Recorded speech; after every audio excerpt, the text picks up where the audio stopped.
What is up, my frosty brethren? My name is Arctic, and today I'm bringing you guys some good old-fashioned Destiny gameplay. This is falling in the tips and tactics category. I'm going to be talking about spawning logic, spawning system, and general map flow. Playing on Shores of Time using the Titan class, rocking the good old trusty sniper, and the Galahad E, I believe, is the rifle that I'm using. This is from my time when I was playing from basically level 1 to 20, using that Titan. Talking about spawning logic, I'm probably going to have to do several videos of this, and maybe even breaking down some of the maps. I don't know if I'm going to get that in depth with it, but we'll see. I kind of generally want to know how you guys feel about it. But I think I've gotten down, and you guys have seen me playing and streaming. I generally have a pretty good sense of where teams are going to be spawning. I call it out quite frequently. In this particular match, you're actually going to see me spawn kill someone, and that has happened on this map and on Twilight Gap. Now, if you don't understand the spawning logic in this game, it's pretty simple and straightforward. There are several games that utilize this style of spawning logic, but basically it's a threat level spawning system. And what I mean by that is depending on your threat level as a player respawning, it will determine where you're spawning.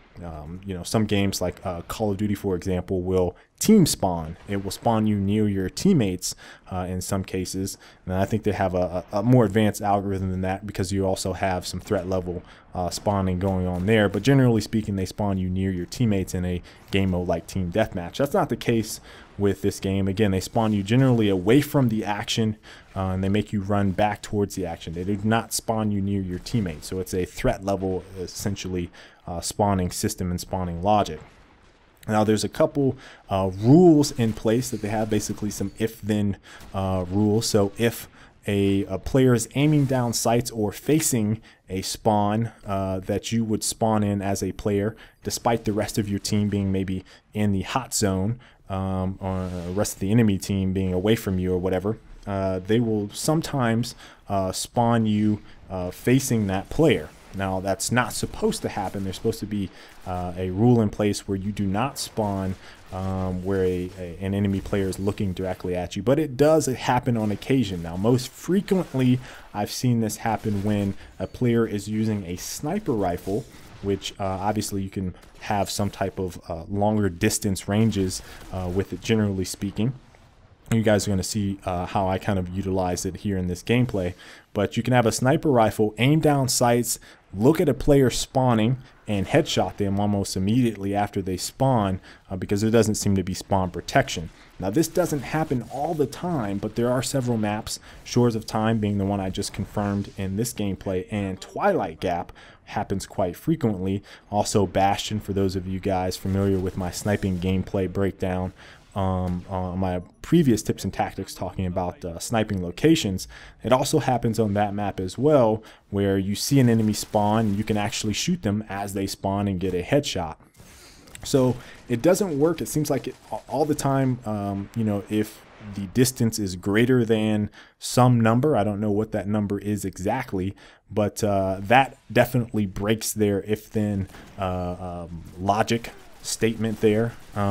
And then there's a couple cases where if a player is in the hot zone, sometimes they'll spawn you right in the middle of the action, because there is a player watching your spawn, and maybe they've broken the threshold for how close they need to be facing a specific spawn, so they'll spawn you right in the heat of battle in some general spawning zones.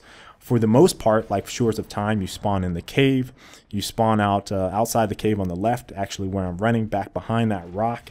You spawn back behind the big cylinder at the beginning of the map. I call it the snipe rock, and basically people run towards the steps or they go towards C. And there's a couple other spawning locations, but they're generally on the outskirts of the maps, and this is the initial spawn that you spawn out at the beginning of the match, actually a little bit further back than that.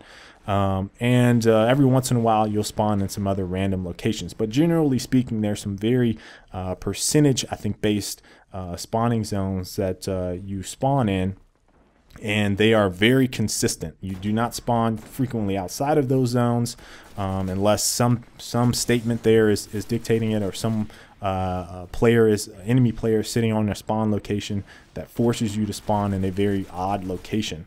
very predictable spawning system, and it's very clear to tell where the enemies are going to be coming from based on where your teammates are located. So, you know, if you are in the bottom left corner of a map, the enemy team is going to spawn in the top right corner of a map, the exact opposite general direction. Sometimes they'll spawn in the top right, but more often than not, they're spawning on the opposite side of your team in general. Ooh, that's a golden tier. That's what I like to call that, the golden tiers.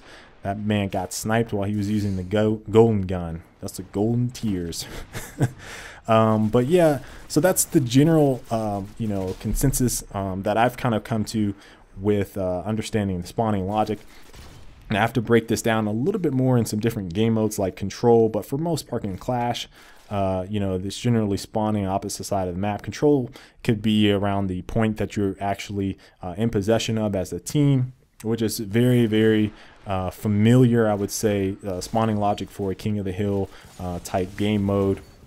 And I haven't played enough Salvage to really understand if that's any different, but I'm assuming that it plays very similar to Salvage, or I'm sorry, Skirmish and Clash, spawning you near or away from the action. So I hope you guys, you know, kind of got a general sense of direction about some of this stuff. You guys will see, and I'm just going to talk about the gameplay now, you know, how I'm kind of flowing and running towards players that are going to be spawning. I was actually moving towards the heavy ammo, got a blind with my grenade on that. I actually like that grenade a lot for the Titan. And here's where you guys are going to see I killed that guy, knew he was going to be spawning in that general area based off of where the action was. And you guys can see I'm going to sit here for a little bit longer just to see if he spawns here again, and he doesn't. But that's exactly what I was talking about.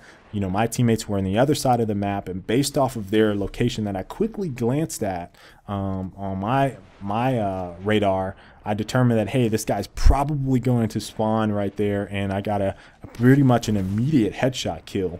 And that happens quite frequently on maps like Twilight Gap. You guys have seen that I've sniped people spawning, what is that, on Seaside, back in the back behind that box out on the ledge. If you guys know what I'm talking about, it's kind of hard to describe without having it up. Maybe I'll throw up an image for you guys. You can see exactly what I'm talking about. But you know, that's general location that you know, you can kind of get some snipe headshots on. Ooh, got a double there.